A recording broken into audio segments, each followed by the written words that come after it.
Are you a leaky faucet? Whoop.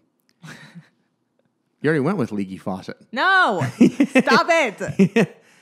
I've never done leaky faucet. You have. That's the sound of someone obsessively typing on their phone. Oh, like me? Yeah. Like every human being. Yeah. People can't put their phones down. I know. I will say my happier days lately have been the phoneless times. Yeah. It's a simultaneous blessing and curse. It is. Social media and the internet.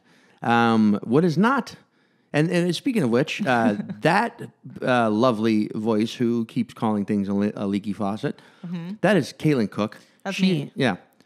And I'm Sean Patton. She's the blessing and I'm the cursed of this podcast. No, absolutely not. Thank you for tuning in to 5 Words, the podcast. Yeah. This is the podcast where we have on a guest who's going to tell us a story, but before they tell us the story, they tell us 5 key words of the story, and we try and figure out what the story is based on those 5 words and what we know about our guest, and then they tell us the real story. How'd I do? I mean, that was pretty, like if you were, give me a sport right now. Why did I want to say croquet? Because we talk about it in the episode. We did. Cricket. Cricket. This is about the cricket version. That was the cricket version of a home run. Oh, okay. Which I imagine is just home run, but in a British accent. I literally have no idea. I don't understand cricket. It seems to be very similar to baseball, but I don't know. Except the ball is rolled and hit with a flat. Yeah, what looks like a spatula. You know what sport we do learn a lot about in this episode is swimming. Among other things, from our guest, former American swim team boy, now very hilarious comedian, Matthew Broussard. Yep. I met Matt. I get choked up just talking about it. No, I met him years ago in Houston. And here's the thing about Matt, why I like and respect Matt a lot. He's a very good-looking dude. Mm-hmm. And he started doing comedy and then moved to L.A. first because everyone told him, hey, you should go to L.A. Yeah. And in L.A., he got nothing but opportunities to be like the good-looking host of things, the Ryan Seacrest 3.0 or whatever. Yeah. And he didn't want that. So he jumped ship and moved here to New York because he wanted to be a comedian. Nice. And get better at it. And he has gotten... He's fucking great. Yeah, he's very, very funny. And and this is a fun conversation because we talk about a lot of, very, very down to earth things, but also like, he's seen some crazy shit. Yeah. And his story is like, what? Yes. So it is a pretty fucking crazy story and a recent story. I like a recent story, because within the quarantine. Seems like there's nothing going on. Yeah. So. And if you watch this episode on YouTube, you'll see his cute little cat. Yeah. He mentions. Yeah. People think there's nothing going on in quarantine, and there's a lot. It's like season 2 of The Wire. People are like nothing happened. It's like a lot's happened. A lot's happened. So enjoy the episode. Look Matt up. He's very hilarious. Yeah. And we will both be performing on the show. Sorry, I was texting again. I know. We will both be texting and then dropping water droplets. Yeah. Oop, whoop. I guess that's the text sound, and it sounds like a water droplet. That's the text being sent. Yeah. But we will both be doing a show at Good God. Oh, the show is Good God. It's at the Sultan Room in Bushwick on Wednesday, July 22nd. So look out for that. If you want to see some live comedy, it will be socially distanced on a roof with masks and very safe. Yes. Okay. If you don't want to wear a mask, go to Jacksonville, Florida, and see how good their rooftop comedy shows are. All right. Enjoy the episode. Bye.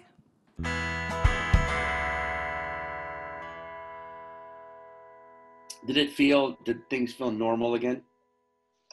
Yeah. We've been doing stuff at the park. I've been hanging out with my friends at the park a lot, and we've been doing picnics, and that feels pretty normal. It's weirdly made us so wholesome. Like I feel like I'm so wholesome in my activities now. We solved the puzzle. Yeah. We have some friends with antibodies, so we hang out, and then we already had it, so we have the antibodies, and we just have like a couple people over and play Mario Kart and solve puzzles and stuff. So yeah, and it's disgusting. We start praying. This is how churches started. Yeah. Where it's like a bunch of people with antibodies. We're like, we have been given the Christ Christ touch, the touch of Christ.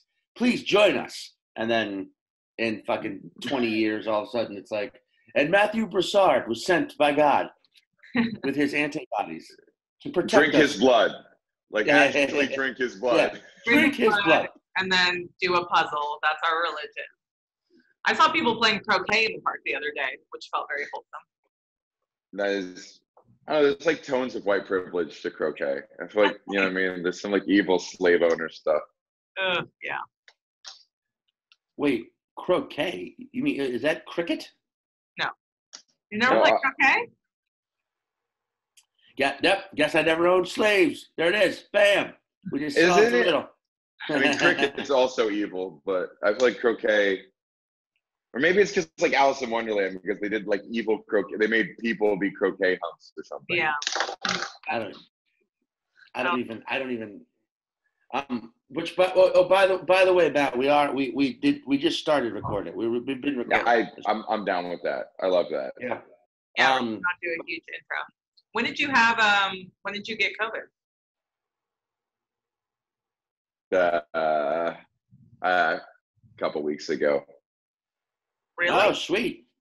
Yeah, I'm out of the window. I'm past the.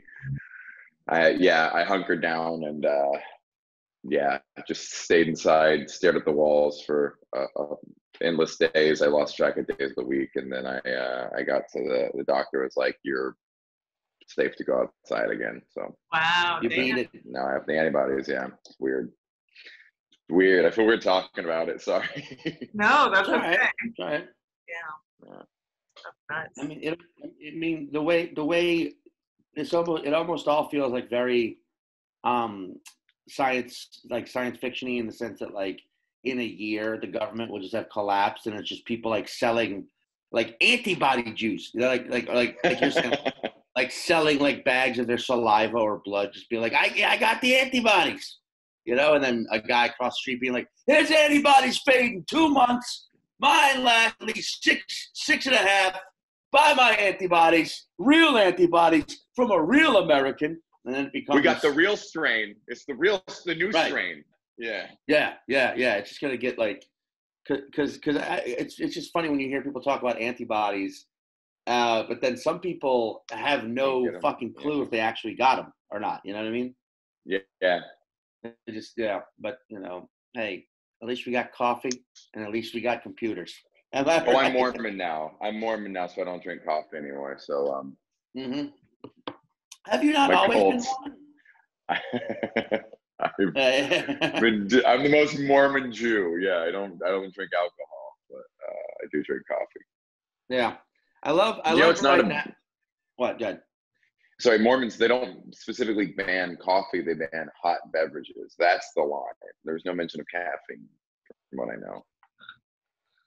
So if like Starbucks opened up a cold brew only chain of fucking locations in Utah, it would just take off. Wait, technically, why would they ban hot beverages when they're all based, to my knowledge, in a cold ass weather state? Utah? I think it was like the leisure of sitting in a coffee shop and sipping, because coffee started as kind of this sinful, decadent thing. Coffee houses were for rich men, for rich intellectual men, and then prostitutes. Like society women did not go to coffee shops. It was like a hotbed of culture and academia, like a lot of like Maxwell House, like it was like where physics was discussed, and hookers would hang out. Yeah. So funny. Wait, what, Caitlin? I just thought that's so funny to think about that, like a Starbucks descends from that history. Yeah. It's like how we think about weed. Weed used to be that. Like it was like reefer madness. You know what I mean? For caffeine. Yeah. And maybe tea time was too luxurious. I don't know. I would love to know the reasoning, but I think Mormons take it to mean caffeine is one of the more sinful components. Not at all. In fact, I thought you were joking at first. I was like, that could be real. No. This was told to me by a person. I would fact check everything I say. I think I sound believable, so people believe me, even though I'm wrong just about most things. Yeah. I love the idea that there was like like you said Starbucks came from that. I was thinking of like cheesier coffee shops, like a Dunkin' Donuts. Yeah, like came from from a place where quantum physics was initially decided. Like, let's discuss string theory, and hold on, give me a minute. I've got to go and pay Bertha a business meeting. She's here, and then he goes and gets a tuggy around back, and then. But during the hand job is when he actually connects the dots. Like, that's the those are the numerals that make the whole theory a plausible reality. And then, scientists discover what's inside the black hole while at a Tim Hortons. Yeah, while performing analingus on a woman of the night, and then 100 years later, just a bunch of fucking let me get 2 crullers. And then here's a question I always hate. You got iced coffee? Like I think it's funny, and it's not just at coffee shops, at bars, or when someone's like, "You got vodka tonics?" You're like, "I can make you a vodka tonic," or like the bartender can make you a vodka tonic, and like, "Hey, have you never heard that before? Y'all got whiskey sours?" It's like y'all keep. They got whatever you fucking want. They'll make the drink. I'm like a purist with coffee a little bit, and I like every now and then I'll be like, "I'll have a coffee," and they're like, "Cold or hot?" And it's like, hot. The coffee's hot. It never. Iced is never the default coffee. It should always be assumed to be hot unless it's specified to be iced. I was like, "Oh, I'm a Republican now." Like that's how they handle every issue. That's how it starts. It starts somewhere. Yeah. I mean, like, tradition. I mean, I know Caitlin and I. It's normal. It's normal. That's what's normal. Yeah, that's the center. I feel like every coffee shop, not just Starbucks, every coffee shop on the fucking planet should have a black coffee only line. And amen. Your options are hot or cold. You just walk up and there's someone there. It's like hot or cold. Amen. It's like the line for the urinal versus the line for a stall. Like, sometimes Matt gets so angry his computer just can't handle it. Yeah, I need to go into do not disturb mode. See, how do I do that? There we go. Fuck you, phone call from Heck. What am I doing? Call. There we go. There you go. Dude. Go ahead. Black coffee. You're right, because all the others. I actually ordered a not black coffee today. I ordered like a macchiato and another drink for a friend, and it was it takes a long time to make anything other than hot coffee. Yeah, Sean gets mad at me when we go to coffee shops where he's like, "Do you have to get the oat latte? Like, can you just put oat milk in your coffee?" And I'm like, "Yeah, sometimes. Yeah. Sometimes I want what I want. I don't know. I'm a picky bitch." Listen, in my yes, Caitlin is a menu changer. She is like where it's like you go into any situation where it's like, "Oh, I'll have the number 4," and Caitlin would be like, "Oh, can I do a grilled chicken with Brussels sprouts, but no pasta, but add sriracha noodles, but take the noodle out." I know that it's annoying.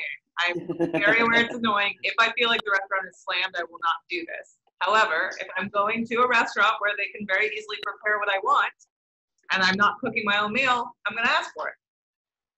Oh, yeah, every time. I mean, like, I'm the Republican now, where I'm like, just order off the menu as it's written. I know it's annoying. Yeah. It's an annoying trait, though. I'm highly aware. That's the line for black coffee, though, reminds me. I was at the park a couple days ago, and there was a line for the women's restroom that also had men in it, and there was a line for the men's restroom that was much shorter and faster that just had men in it. And there was a Brooklyn girl. There's a security guard, a park security ranger sitting at the front of this line, really long lines. And a girl walks to the front of it and walks up to the ranger. She's like, "Is there a stall in this one?" She goes, he goes, "It's the men's restroom." And she goes, "Yeah, but is there a stall? Because I could use the stall." You know, he was like, "Well, if I just switched it over, then all these people who are waiting in line would just jump over to this line, and both lines would be longer." And she was trying to pull some like Brooklyn gender identity stuff. And he was "No, this." It was basically like, this place is if you want to stand and pee, this is the line. No, this is just for people who are going to stand and pee. They're going to piss all over the seat. This is faster for the people who move faster. And it was, she tried so hard to argue this point, and this was like an old school New York guy. It was very satisfying to watch. Actually, there should fucking erase all gender bathrooms and just have pee bathrooms and poop bathrooms, piss and shit bathrooms. Amen. Just sitting and standing. Yeah, just sitting or standing. Hates this. That's so funny. But I think women would because we're not supposed to poop, and so we don't like to admit when we have pooped. And if you're coming out of a poop bathroom, everybody knows. But I'm for it. It just makes yeah. Wait, so poop pee or stand sit? Stand sit. Which would be the better distinction? I guess stand sit would probably be more comfortable. Would alleviate the poop stigma, yeah. I think you just have to. You have to for the opposite sex. I mean, hey, that's how you never know how you're going to find true love, And my favorite rom. Sometimes it might have. I mean, I think instead of do euphemisms, like instead of poop pee or number one, number two, do like waterfalls and avalanches. Like, oh, I'm gonna have to go to the waterfall room. Like, oh, we gotta go to the avalanche quarter. And I mean, like, you've been to Union Hall. Quarry. Yeah. You've been to Union Hall in Brooklyn. Yeah. Like that is the first ever in my life year when I moved here 13 years ago, totally unisexual bathroom I'd ever been to, where it's just doors. And like that's how you make the avalanche quarters. Just like a room full of stalls where it's like full stalls. I think that only functions though because people there are respectful. Like men who go to Union Hall aren't seat pissers. I guess women can be seat pissers too, but it baffles me when I'm in a women's bathroom and there's pee on the toilet. I'm like, how did you do this? What did you do? They're hoverers, right? Is it because women try to hover? Yeah, they have no aim. No aim. There's gotta be there's gotta be a female urinal that's been invented and just didn't test right with the market. But you know what I mean? Like how men didn't want to let women have power. Yeah. Like I think of our urinals are generally just like little wall indents, right? Like maybe troughs or troughs, but like the individual urinals, make it to where like there's like a scoop that comes out, right? Almost like a. I want to do this. And a curved wall, like the corner is curved. Right. And you just pull your pants down, your underwear is down, pants down to your knees, and just like, you see what I'm saying? Like stand over. What if there's a bar you could hang off of and lean back? I'm with the bar. I like the bar. But are we just like peeking to a trough? Like what's happening?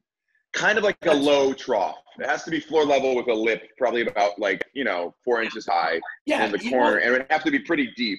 But hopefully the aim would be to aim your pee backwards. Mm-hmm. Like if you could shoot the pee kind of away from your feet. So you're how would you do it? So this is kind of your thigh, your feet, and this is your torso. So you'd be peeing back that way. Yeah. So it could all land behind you on the other side of what this would be like the ridge. You would need whatever to hold on to. Yeah, but the pole so you could have it aim backwards. Yeah. Kind of like. Go ahead. No, go ahead. So I have a theory on peeing that if you're truly chivalrous, you will leave the toilet seat up in a public bathroom. Because if you leave it down, then there's a good chance a man will come in next and then fail to lift it and pee on it. So I think I leave toilet seats up because then they're less likely to get peed on. I agree with that because the idea of chivalry previously with the toilet seat down is based on you put it down for a lady because she can't do it herself. And it's leave the fucking thing up. That's what it's based on. It's based on being polite, being like, I'm a gentleman. I'm gonna leave it down so you don't have to do that extra step yourself, madame. That's my Southern gentleman coming out of me. I mean, sure, but also I don't want to touch a dirty toilet seat. So. Yeah, but if one's covered in piss and graffiti. That's true. By the way, graffiti artists of the world, what are you wasting your fucking time carving your shit in the toilet seats for? Even if it's like an awesome, like if it's an awesome graffiti, I still think of you in association with piss and shit now, and you're not as cool. I literally you know what I mean? whole show on this, so I vehemently disagree with you there. I love bathroom stall graffiti. Bathroom stall graffiti. See, you didn't catch the word there. I'm talking about the toilet seat. Yeah. The toilet I heard seat. You. I didn't know you. Sure, you were. Wait, I don't think I've ever seen toilet seat graffiti. I've definitely seen a lot of tank graffiti, but toilet seat graffiti is very rare. It's like weird shit carved into the seat, usually. Yeah, that's what I'm talking about. Someone who takes their time to carve some shit into a shit to the seat in which you shit from. That is not a germaphobe. Wow, that's a love. I've never been that passionate about any art form in my life. Yeah. Wait, okay, so you guys know what highlight is? No. Yes. The sport with that scoop, that big scoop that they all have, right? Yeah, it's like high octane racquetball. The highlight scoop. That's what I'm talking about. Is the trough thing that the women pull out to like straddle in a female urinal. It looks like that. So it's like a highlight scoop, and you just pee. But I'm conflicted about that idea now because I do like your jump off, grab the bar and just dangle. Yeah. I don't know. I think because I've seen women pee standing up. It can be done. Yeah. How does that work? Those little sheepy things, which I want to get. Where it's like a cup. Yeah. Yeah. What's the issue with that? Why isn't that more popular? Does it get really dirty or something? I don't know. I feel like women that camp a lot or hike a lot probably get them, but other than that, I don't know why they're not more popular. I mean, I don't have one, so I don't know. I'm gonna buy one for my girlfriend. Yeah. You know. I mean, I just thought of a form of liquid urinals or female. Hear me out. Of female urinals, but they can only exist on the beach, where it's just basically you go to the bathroom. It's just a giant, heavily chlorinated pool that women just dive into and just pee and then just get out of and go back to the beach. You know what I mean? Like I would love that for men too. If it was just like, you know what I'm saying? Like a public, if you're at, but the chlorine will kill it. That's what I'm saying. Like if you ever been to a public pool when you're like, oh, I got to pee. Do I want to be the jerk off who just pisses right here in this public pool? No, I'll get up and go to the bathroom or get out. And it's process. But if there was just another pool you can go dive into real quick and just pee and then get. I swam for years. We just peed straight into the pool. That's very much the norm for swimmers. So if you ever see a swim team training, they pee the whole time. Mm-hmm. Oh yeah, dude. Peeing in pools never grossed me out. The chlorine kills fucking. It kills like herpes. You know what I mean? Yeah. And E. coli. It can kill your eyebrows, which is already pure. It kills your eyebrows. If you swim in a chlorinated pool, you'll lose the hair on the back of your neck. You'll lose a lot of body hair. That's great. Yeah. That sounds great. It's awesome. Wait, you swam for years, you said? I swam for years. Yeah, I swam for like 10 years. Yeah. But I started late. So I started like 17, 16. Okay. But this explains your slender build. I feel like I had friends who swam in high school who like still to this day, like almost 20 years later, who I know are not in shape, still look like they're in shape. Yeah. Some of them puff up though. Some like really good swimmers, when they quit, they stop entirely and then keep eating the same, and they just real big. Yeah. Wait, are you encouraged to eat more as a athletic swimmer, as like a swim team? Or like swimmers have the highest caloric intake of any athlete. You work out like 2 to 4 hours a day of straight cardio in a way that you would not be able to maintain on land, because the load bearing would cause your joints and tendons to snap. But swimming, you can hold a high heart rate. You can hold an aerobic heart rate like for hours, and and to get good at swimming, you have to spend so much time doing it. So Michael Phelps famously was told to eat 10,000 calories a day if he was to be able to put on strength while swimming. So a lot of swimmers have trouble putting on muscle, even though they're eating as much as they can. I was eating 5,000 to 6,000, I think, at my most when I was swimming twice a day, like during summers. But I can still eat a lot, which is nice. But I don't swim anymore. But I built the metabolism. Because they always tell you not to swim before, or not to eat before you swim. But it was just we just heard it wrong. It was like, no, you have to eat. Don't eat just a little before you swim. Eat a shit ton. You have to eat a fuck ton before you eat. Yeah. Go to a buffet before you swim. It was annoying. He was just hungry. Yeah. I remember reading Michael Phelps' like general day diets, and it was just like breakfast was like pancakes and waffles and eggs and like 10 pieces of bacon and like, oof. I mean, it sounded delicious, but way too much food. Yeah, it would be exhausting. Yeah. It always seemed like everything Michael Phelps got in trouble before was always so high school, was always so emo. Like, I smoke weed, and I'm going to keep doing it. And then like, all right, everyone, listen, we're not going to make him give back a medal. It's just a little pot. And then like, I'm depressed, and I want you to know. It's like, guys, let him go to therapy and take medication. He's depressed. It seemed like everything was like America was treating him like a fucking high school kid. And anytime anything wasn't perfect, they were like, guys, back off of Michael. Let him just be Michael. Let him just be the Phelps man. He was like, he broke a world record when he was 15. That's so crazy. He's 15 years old. He broke his first world record. He was the fastest person in history. So I don't think he had a high school experience. So he just wanted to keep partying, well into those years. It's actually crazy the first time, like, I grew up, Caitlin probably did too, because we both, Matt, you grew up in Texas, right? Atlanta and Texas as well. Corpus Christi, then Atlanta, then Houston. You grew up in Corpus Christi? I grew up in Corpus Christi, 10 years. Dude, you want to know something fucking psycho? Corpus Christi is the first road gig I ever had as a comedian. I bet it was rough. Yeah, it was real. The guy did not want to pay me. It was that bad. It was like one of those, like, it was a bar. It was an Irish bar called Cassidy's that was in a hotel. I couldn't tell you the fucking hotel. And he found me on Friendster, right? Wow. I had been doing comedy for just over a year. He found me on Friendster. I don't even remember the Friendster platform, but I guess you could post funny shit. But he Friendster messaged me and was like, hey, you're a comedian. I love comedy. We have shows. I want to do a show here. Basically, we set up this whole thing where he was going to pick. I brought in 2 other comedians. I was going to host a feature, a headliner. I was hosting. My hosting was god awful. And he paid the feature and he paid the headliner and he didn't pay me. And I was just like, well, these are the breaks, man. I sucked.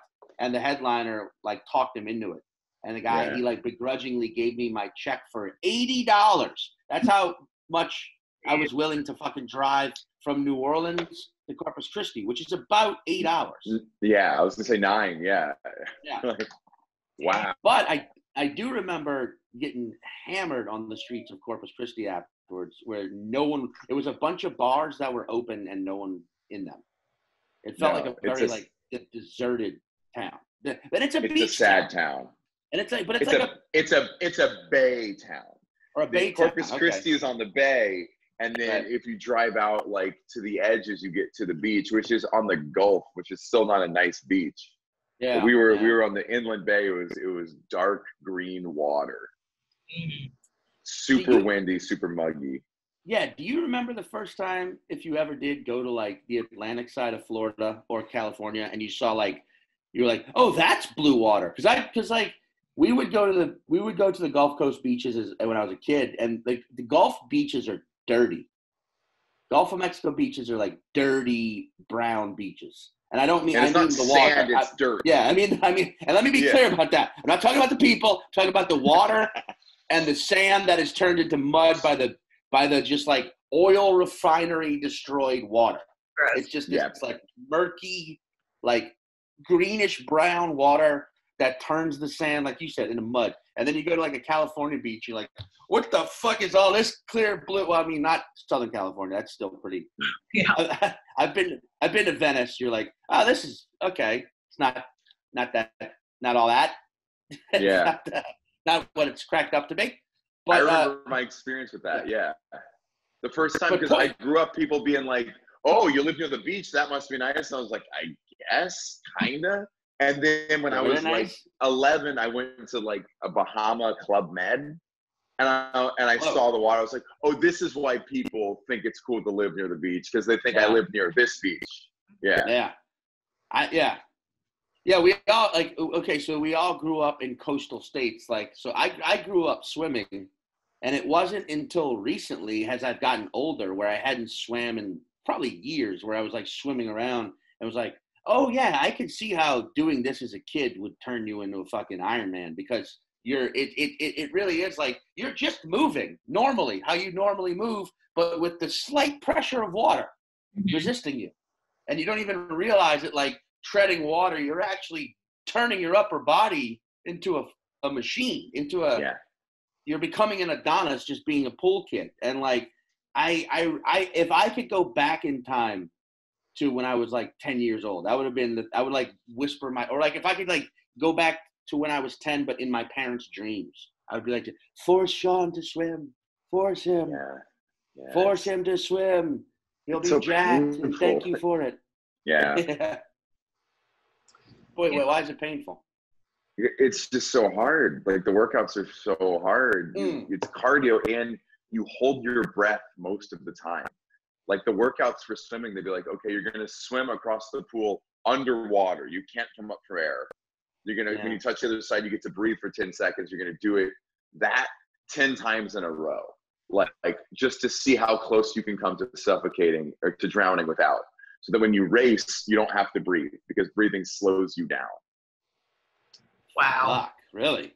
Yeah, that was a normal thing. We do underwaters, I don't know, like most practices. And then you were like, the coach would get angry at you if you breathe on freestyle, but if you took a breath, you'd flip into the wall. You're not supposed to breathe before you go into the wall. So you're supposed to take 2 or 3 strokes into the wall, not breathing. You flip over, and then you kick off the wall, and then you're supposed to flutter kick. I don't know, 3-4 kicks off each wall. And then when you break the surface, that first stroke, you don't want to lose that momentum you just built underwater. So the first 2 or 3 strokes, you're not even supposed to breathe then.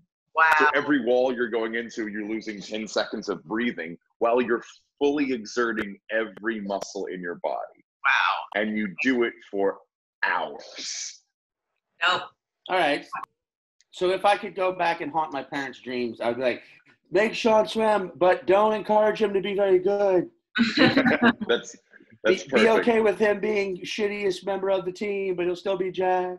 He'll still be jacked. Oh, fuck. Wait, I didn't know any about that. Why has there not been a swim team movie except Back to School starring Rodney Dangerfield? And that was a diving. They were a diving team. Diving, very different. That's like stand-up and improv. Diving and swimming. People are like, oh, you did swimming? I was a diver. I'm like, we have nothing to talk about. There was a movie. There was a movie. It was called Swim Fan. It was in like the 2000s, maybe 90s. It was terrible. Yeah, it was really bad. And it was like the person who wrote that movie had never been on a swim team, had never attended a swim practice. Yeah, I just imagine that. Like, no, there's gonna be sharks. There's a round. Yeah. Everybody knows the championship. They put baby sharks in the pool to see how good these guys are swimming. You're like, no, that's not. Nobody does that. Yeah, that movie was way less about swimming and way more about that sex scene in the pool, for sure. Oh man, I need to rewatch this movie. Now I want to go. You can't get pregnant. Chlorine, you can't get pregnant, right, Sean? Yeah, everybody knows that, dude. It wipes out body hair. It wipes out acne as well.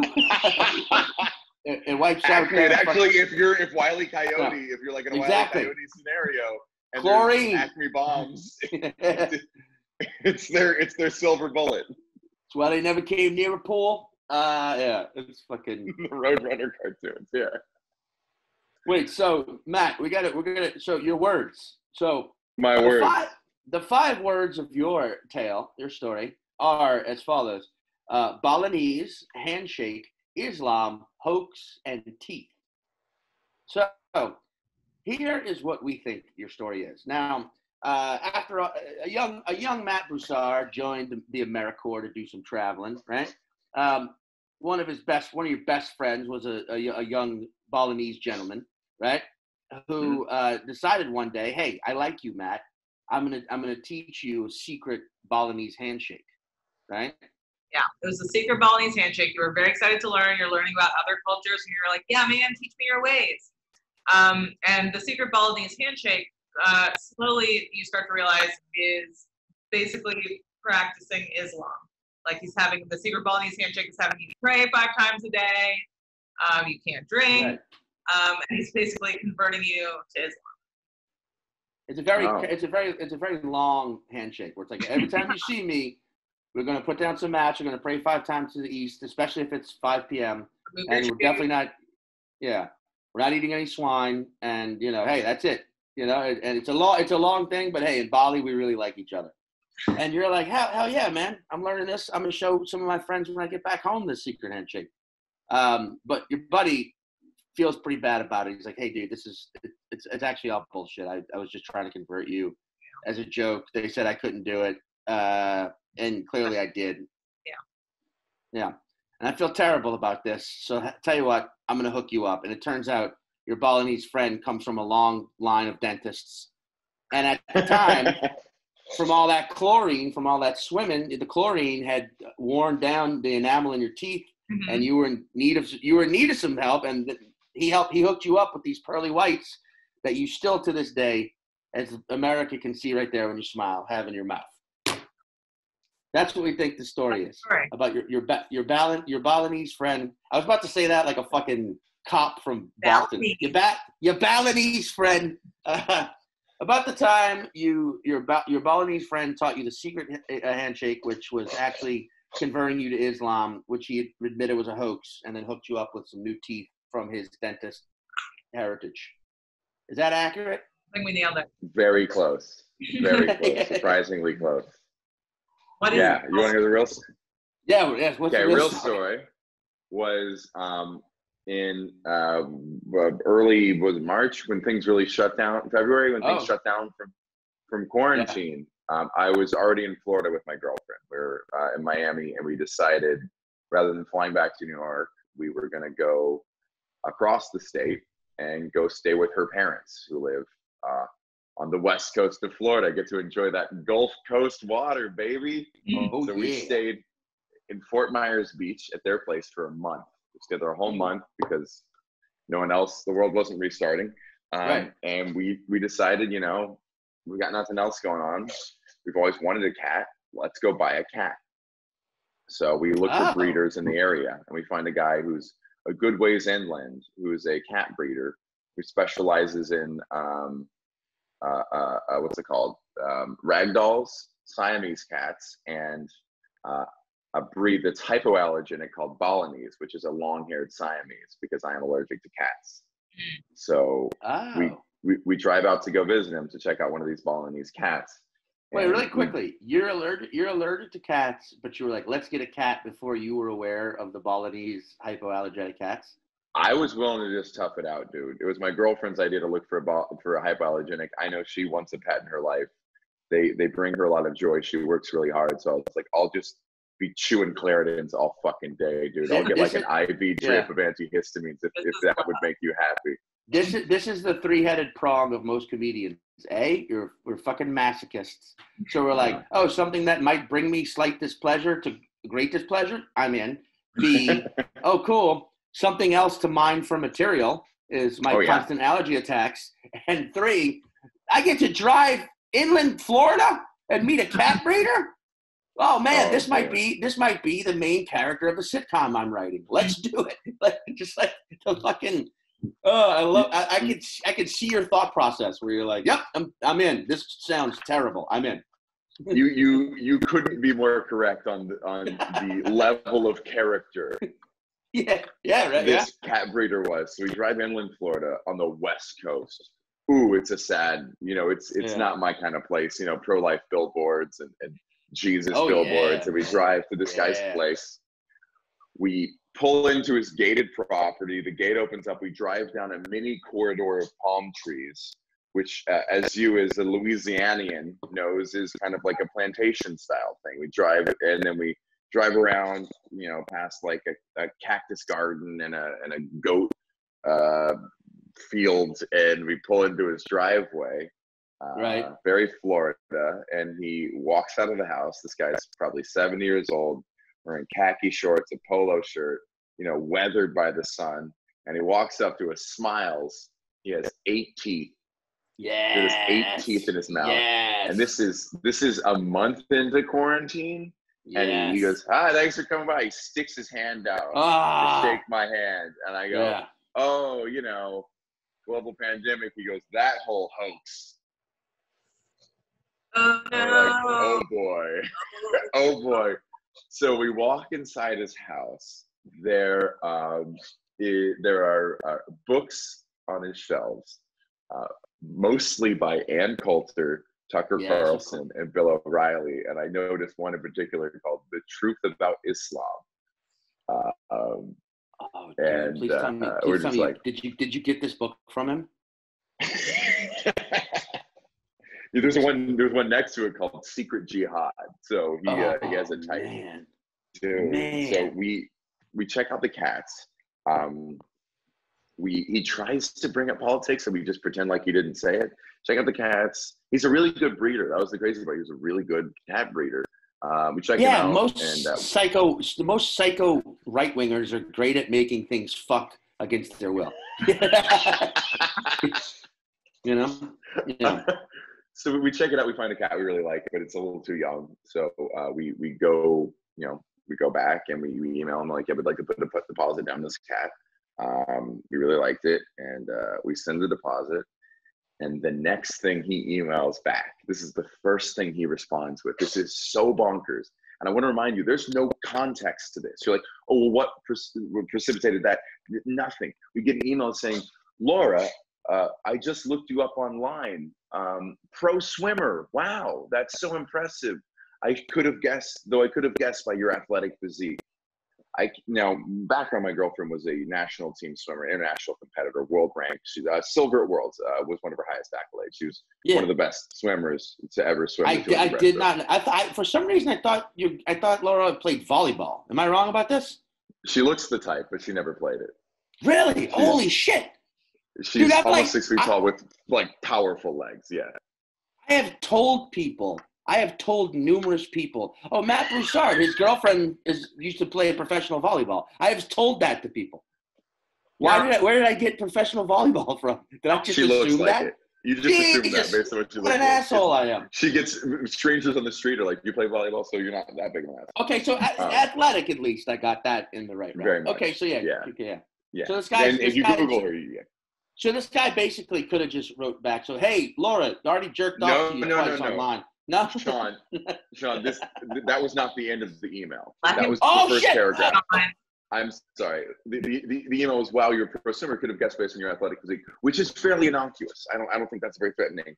And then it said, "Can't imagine you having to compete with Michael Phelps were he to so identify." And then it linked to an article that was condemning Donald Trump for passing a piece of legislation that allowed trans women to compete in women's sports. And he goes, "It was this is what the first thing he says is an article about trans people in sports and how it's a problem based on my girlfriend being a pro female swimmer." And then he signs off with, "This must be crazy for scholarships." It's not. This is such a fucking minor, even if you have a conflicted stance on that, this is not something that comes up that often.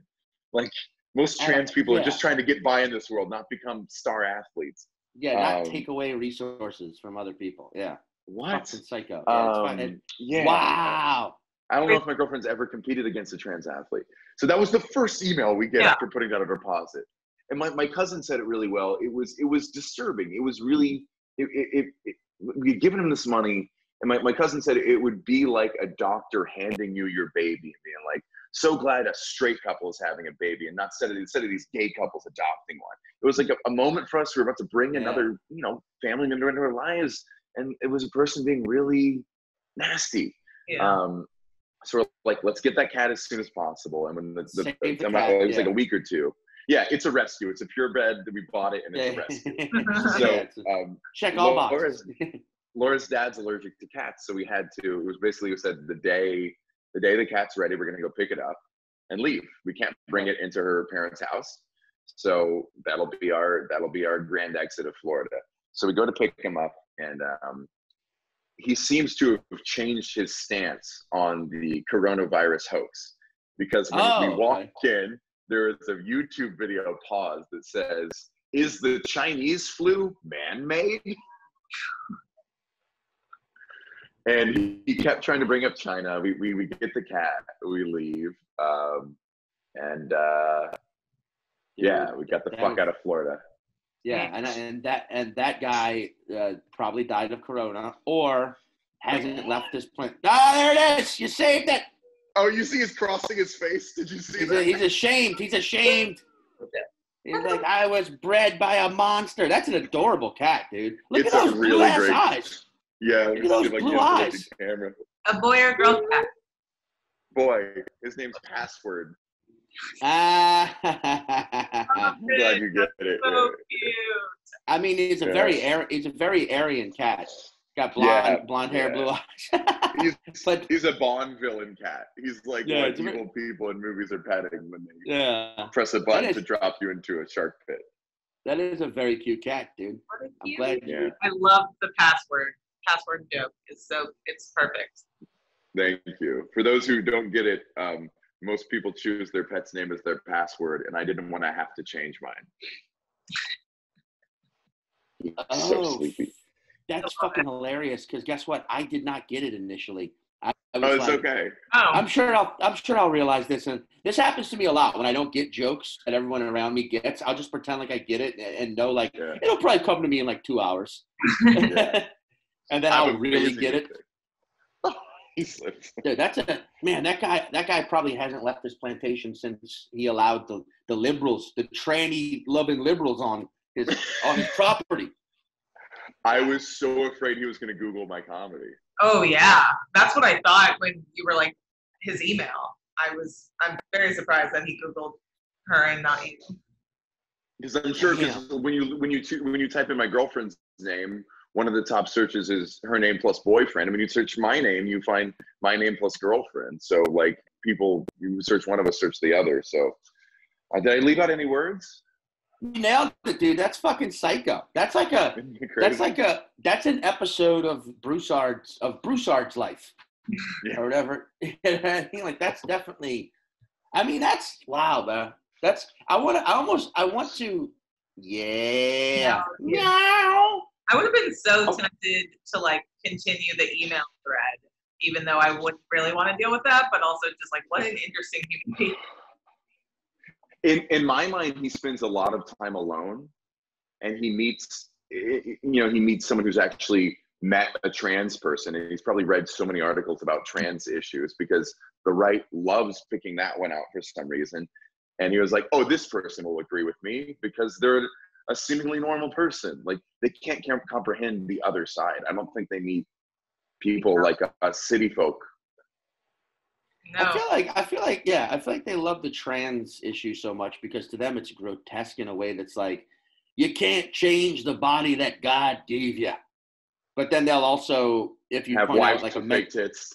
Yeah, exactly. Or the Lord is infallible, but then you point out someone who's severely disabled in some way, and they'll make excuses for it. And it's like, yeah, you see, mistakes can be made, and they're allowed to be changed. I don't know why the fuck that's such a big. But then you look at it goes back to what we were talking about earlier. Like I feel like a lot of hardcore conservatives are so terrified of the idea of change in any way. On any fucking level, whether it be questioning a religion, whether it be not following in the family business, whether it be doing anything outside of the box that requires a different path than any that has come before you, they're just like, nope, that's not how life works. And you're like, well, you're allowing yourself to be dictated by fear. I don't think that's how life works either. You know? Yeah, it's minor inconveniences. It's having to specify hot coffee when you used to just be able to say coffee. It's like world ending for them. And that's how they are with like bathrooms. Like, well, it's just like a little more complicated than it used to be, where you can't specify to be like, yeah, we'll figure it out. Yeah, it's nothing. It's not that complicated. Even trans in sports, I'm like, I get it. If trans people in sports, like, I get it if it's contact sports. I do understand the hesitation there. I mean, there was that UFC fighter, Fallon. I can't remember her name, but she was legitimately beating the shit out of her opponents because she was male to female, and she just had like a bigger frame. And it was like, okay, I get it when it comes to contact sports, but like swimming, tennis, track and field, like, I don't think, why does it matter? You know what I mean? Like, moreover, it's the people most upset about this were never ones who were like season ticket holders for women's sports. It's never people like, I'm a person who's a fan of women's sports. I love women's swimming and men's swimming pretty evenly. So like, I would be pretty invested in the outcome. It's never someone who cares. It's NFL fans. You know what I mean? Yeah. That's so true. Fallon Fox. That is her name. Fallon Fox, the UFC fighter. Then again, there's part of me that's like, if there is a trans person who is male to female and they now want to compete in female UFC, that just, to me, if you're a female cis fighter, that's like the ultimate, like, that's the ultimate person to beat. Once you beat them, you know what I mean? Like, you've beaten a trans person who has a male build initially, who's transitioned. Like, you defeat them, now that's proof that we should just, I'm a huge fan of merging genders in all sports. I know there's going to be a long time of like balance and unfairness, but I kind of, you know what I mean? But I kind of feel like that makes director of the Hunger Games a little bit. Like, I don't see why, like, there's like baseball. Let's start with baseball. Why there has to be softball, baseball? Why can't there be male, female? Why can't that one be integrated? Like, that's not, Well, NASCAR is, and I think that's really cool. Yeah. My question is, as we looked this up, I was very curious. This is fascinating to me, and I don't want to comment on it because there's no way I'll get the answer right. But there is your answer, chess. Okay. There's men's and women's leagues pro chess. They're not together. They don't really. I don't think so. That is fucking psycho. That's just stupid. That's crazy to me. I'm like, that's just fucking stupid. Yeah.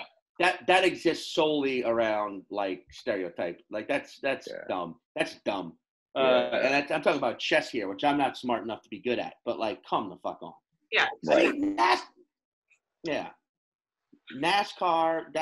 I feel like okay, if not baseball, at least tennis. Like, why? I would love to see fucking Serena Williams and Federer go at each other. Didn't she do a tournament against a high-ranking male tennis player? I don't know enough about tennis. If not, they should. I don't like that. To me, tennis seems like it just seems like a completely fair. I don't know. I think that's fair. I get it that there's going to be someone who's like, well, men naturally have more muscle, so they can serve the ball and hit the ball faster. I'm like, yeah, but how much faster is it in tennis? The ball itself is covered with fur to prevent it from bouncing or traveling too fast, right? Isn't that the whole reason the tennis ball is covered in fur? No, it's no highlight. Let's say that. They go like 150 miles an hour at highlight, Yeah. Anyway, I just think, I don't know, I'm a big fan of integrating sports. I like to see that shit. Fucking merge the WNBA and the NBA. Let's just let it happen. You know what I mean? Dude, Brittany Griner. Did you ever look at the stats on Brittany Griner? She was 6'8". 6'8". She was 6'8". Okay. That's huge. Yeah. I mean, it's unimaginably huge. Just think about how tall that is for a man. Yeah. It's huge. I know like one guy who's 6'8". She was 6'8" with a 7'2" wingspan. LeBron James is 6'8" with a 7'4" wingspan. Yeah, exactly. Wow. Yeah. That's so crazy. I know a lot of tall women because of my girlfriend. I know one woman who's I know 2 women who are 6'4". I probably know like 5 or 6 who are 6'3". And you know what I mean? Like, so that the tail end of that standard deviation, or that whatever that normal curve is just, Brittany Griner is just. I have optical proof that your girlfriend's tougher than most. That Laura's tougher than most people. Because can we bring this up? Please, yeah. Yeah, this is maybe when was this? 2015, maybe. April 2017. Okay. Oh shit. It was okay. So I'm walking from the stand from the club in New York to this show in the Bowery in Manhattan. And basically, I walk up on Matt and Laura seconds after Laura had just been punched in the back of the head by a stranger, by like a roving. Yeah, and like they had like just run off, and like some people who were in a restaurant right there had come out to just to be like, "Oh shit, are you okay?" And Matt had clearly just finished being like, "Fuck, are you okay?" And was shouting at these kids as they were running off. And it wasn't like a crazy homeless person or like a guy who had just had a mental breakdown. It was like a bunch of teenagers, right? It was maybe like older. They looked 20s and they looked ready to go out for the night. They were dressed cool. They were like, yeah. And they had just rolled up on Laura and cracked her in the back of the fucking head, one of them. We walked past them. They were talking to each other, and we were crossing the intersection. And he running start hit her in the back of the head, ran up and threw his whole body into the punch. And all I saw was out of the side of my eye was her hat go flying off. And she stumbled but didn't fall. Yeah. Well, that was the best part. I mean, it was an awful fucking thing to walk up on, but the best part was everyone's freaking out. Laura laughing like a lunatic. Just like, it's like, I just got punched in the back of the head. Jesus Christ! Like he's laughing, and it was wait, you hit me in the head. I got punched in the head. Yeah, and it was a moment of like, oh yeah, you're officially a New Yorker. Like that's you. It doesn't even matter how long you've been here. Like that's the like you just that's like when you test out of a bunch of subjects in school and you just get straight shot into the gifted league. It's like, oh yeah, okay, Laura's more New York than. Also, like I know guys. I know this. I'm not trying to fucking, but like I know other people who would have gotten punched in the back of the head and it would have ruined their night and they would have made a big fuss about it and it would have just been this fucking pity fest. But she seemed to take it like, well, that fucking sucked. I just got punched in the fucking head. So weird. The next day she was I think it was a concussion. So the next day she just like slept the whole day. Oh, no. Yeah, it'll make you weird. It'll give you a weird week. But like that's some like fucking insane shit to just. We had moved there. We were there for a week to scope out a place to live. We're gonna go back home and then move there in a month. And she called her mom to tell her the story, and her mom just goes, "Hey, New York City." Like, I mean, no, Susan. I've literally never known a single other person who was randomly punched in the back of the head. Right. That is. Yeah, dude. You know what else is fucking hilarious about that? That's how charming New York is. Where like, right. Even like visiting and you get cracked in the back of the head by some fucking cool kids out on the town, and you're still like, all right, well, maybe I just avoid that block. But yeah, it was also, a nice area. Yeah, that was the other thing. It wasn't like you were deep in the throes of like. First of all, there's a lot. Like I don't know what neighborhood in Manhattan is bad anymore. I mean, they might turn bad in the next fucking year, since the government's doing shit to help people. But like, but yeah, you were in the Bowery. I believe it was on Bowery between like 4th and 5th. It's a nice area. That makes sense. I was heading up to the stand. You were heading to the stand. So it was like we're going to Remy's show. I think it was the Remy show. Like Gaffigan lives on that block. I'm pretty sure. Yeah. I'm pretty sure I've heard that Jim Gaffigan lives on the Bowery, in the Bowery. But like that's a nice fucking block, and even there, but fucking gangster, dude. Fucking take a hit. I feel like I was so proud of her. Anyone that gets punched in the back of the head by a stranger, or anyone that moved to New York right before COVID hit, doesn't have to be here for a year to be called a New Yorker, however long. Like, they're just like automatic at this point. God. That's so funny. Yeah. Yeah, you're a New Yorker. It's like your joke, Sean, about the people who moved here during quarantine. Dude, we're such a good joke. Thanks, man. Because we met a bunch of people from Texas at Matt. Well, no, Matt and I were doing a show. Like, there are live shows again in New York, but they're all outdoors. Yeah. You have to say that part because people in other states just immediately like, you're like, they're all outdoors and they're all like, they're only a lot of them. I mean, like, I did one last night that was kind of rough because it was outdoors at a brewery in Queens, but it was on the street. See what I mean? So it's like you're not performing to a captive audience. Show? It was it doesn't have a name really yet, but it was at Queens Brewery. It's a good it's a good lineup. It was a good crew, but like they just set up like the loading dock in the front of the building is now the stage, and they set up like everywhere in New York has those parameters built where they put tables and chairs now for customers. They have that, but then people are like standing on the other side of the street, but also cars are going by, and buses and shit, so you're like, it's very weird. But it also, if you get one laugh during those sets, you're like, oh, that's a good joke. But like, there are also shows happening in like backyards of restaurants and back patios. And those are the closest thing I've done that have resembled real shows thus far. I did Central Park, and that felt real. That was the closest to a real show I felt in New York. In Central Park. Oh shit! I got so excited there. I got flatulent. Central Park. Oh yeah, the New York comedy Stand Up New York's doing those, right? Stand Up New York does really good ones there, and I don't know why. I realized why the shows are so fun. It's because everyone who comes to a comedy club is a dirtbag. You know what I mean? Like, there's no triathlons going to triathletes going to 11 p.m. show. There's no like museum goers. It's nightlife people. It's drinkers. So when you go to do a show in the park, it's like very like, like, we're here to support the arts and we love that you're performing and doing art. So you get kind of like this consumption of your comedy that you kind of always hoped you'd get. Like they treat it like art. So that's cool. I mean, that's also part of that. You're right, but it's also like, that's why I've shouted about this a bunch, but like why comedy needs to go back underground, because that's where it belongs. It never belonged in the mainstream.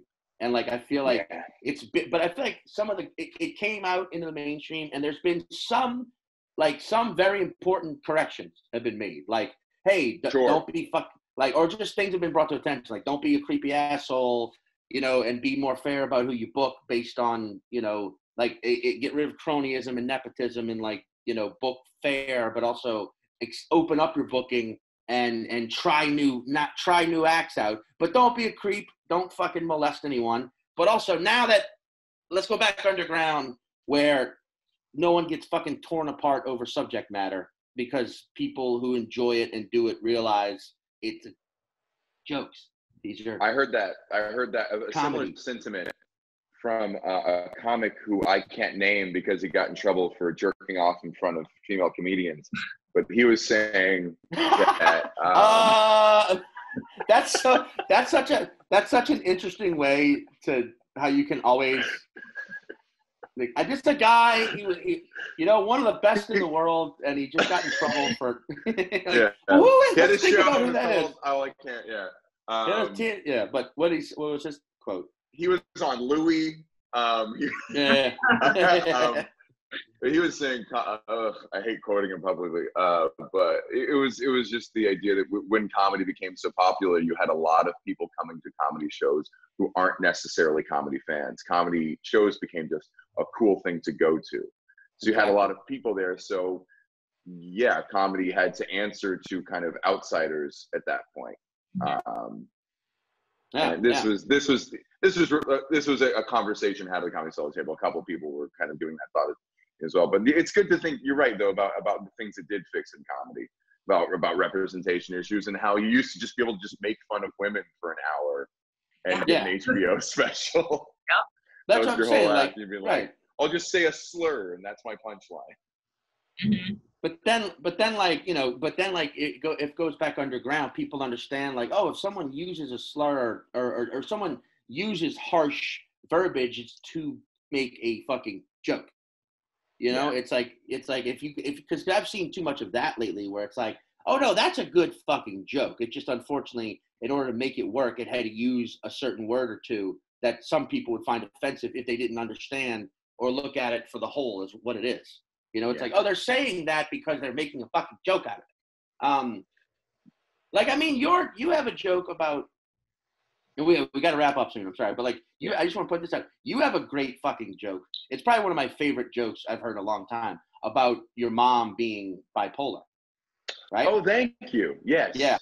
And I'm not going to like ask you to do the joke or if you want to hear this joke, look Matt up and fucking see the joke. But like, that is such a great online. Come see it live, but thank you. Yeah. Yeah, come see it. But that is such a great joke because I can fucking instantly see how someone who doesn't understand how comedy is supposed to work would be immediately offended right from the get-go and not hear out the rest of the joke. Because maybe they have a bipolar relative or they know someone who's bipolar and they're suddenly just like, oh my God, he is making fun of people with a mental illness. And the whole time they're thinking that or saying that to the person they're at the show with, they just missed the next 3 lines, which clear up that, no, you're not making fun of people who have a bipolar disorder. You are actually sympathizing with them and pointing out how if you actually struggle with it, you find humor as a relief. It's like this beautiful little wrap up, but like in this world where and then stick the landing. Yeah. And stick the landing. And then it's just, I don't know. I just think that's really fucking, that's why it belongs underground. I wrote that joke and I thought it was, I wrote the first part of that, the line, the kind of the big opening line of it. And I was like, this is perfect. This is a perfect joke. There's no way it won't work. Technically, this is how jokes work. And I did it on stage and it wasn't getting much laughter. And I was like, too bad. I really thought that was it. I'm going to shelve it. And I was talking to my mom and I told her the joke. She was like, oh, that's great. I'm like, yeah, I know. It's a good, And then I had the idea for the end of the joke. Yeah. There it is. Yeah. I don't know. It's a beautiful thing. And we've all been here for this, but it's a beautiful thing when you're in a club or in a comedy show setting and the comedian on stage, whether it be another comedian or whether it be you yourself, says something a little risque and a little, you know, everybody in the room feels it, from the performer to the biggest comedy fan. Everyone in the room feels this moment of like, okay, they're venturing into this risky territory. Oh shit. And then when it works, when they get to the punchline or they get to the part where it, like, you reveal that the point is being made and a joke is also being made. And it's like, and everyone laughs in this way of like, ha ha ha, we're all on the same page about this risky subject that we're not making fun of. We're just finding the humor in to cope. It's just, that is such a beautiful moment that I fucking hate when people can't understand exists. What I can't understand for the life of me is that the group of people who think that joking about something inherently means to be disrespecting it. Yeah. Because I love jokes so much. I love them so much. They take so much work to write. Yeah. So the only things I really write jokes about are things I love. I talk on stage about things I love, things I think about a lot, things I care about. And people are like, how could you joke about something? I'm like, because I love it. Like, that's why I wrote a joke about it. I don't write jokes about Kim Kardashian because I don't care about her. I made a joke at my dad's eulogy because I would feel like a fraud if I didn't. I love jokes. I love my dad. And to me, it's the greatest honor that I would write a joke about him. Yeah, dude. That's a perfect way to say it right there. Yeah. It's like, fuck. People, people, I just don't understand those people and why they go to comedy clubs. You're joking about it, which means you're disrespecting it. No, I'm raising it. Yeah. Well, and just so remember that, people who hate comedy, that go to comedy shows, now we're going to start writing jokes. Now we're not going to write jokes about you anymore because we don't love you. I'm offended you didn't make any jokes degrading gay people. That means you hate gay people. It's like, I mean, I would prefer that world, to be honest. I would prefer that version of reality where it's like, you better be out there making fun of goddamn other races. Otherwise, you're racist. If you're not out there writing racist belittling jokes, Koreans. I would prefer that version. Yes, absolutely. Oh wait, Matt, where are you online? Where can people find you? Instagram and Twitter at Monday Punday, but I have like no new comedy, so I have a sculpture account on Instagram. What is it? Cock Block Gargoyles. It's my sculptures. Follow that instead. Fuck my comedy. Love it. I want to be a sculptor. I'm about to follow. Support my sculpting. Yeah. That's fucking. I love that. All right. They're really good. Okay. I believe you. I'm gonna buy one. Matt, thank you so much, dude. If you don't go see Matthew as soon as we can see things again, he's one of my favorite joke writers in the city. And we didn't even get to Texas, but that'll be next time. Texas. But thank you both so much. Yeah. Thank you for coming on, buddy. Wait, one little. Sorry. Yeah, password. He sleeps all the time. What a cutie. Later, password. Look at those blue eyes. Jesus. What season is this? The writers really lost the thread this time. How much more can they throw at us? At least I've seen a lot of character development, but there needs to be way more.